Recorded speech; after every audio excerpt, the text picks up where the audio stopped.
In this video, I'll show you how to new project. Import your video if you have one, or start with a blank project. Next, tap or click text, then select Add Text.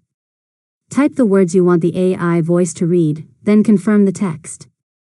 Now, select the text box on the timeline and choose Text-to-Speech from the editing options. Browse the available AI voices, select the one you like, and adjust any available voice settings. After that, click Generate and wait a few moments while Capcut converts your text into speech.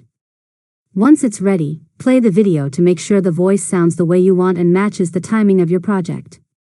Finally, make any final adjustments if needed, then click Export, choose your preferred video settings, and save the finished video to your device.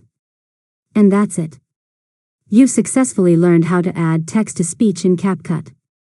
If you found this tutorial helpful, make sure to subscribe to LearnModelab for more tutorials.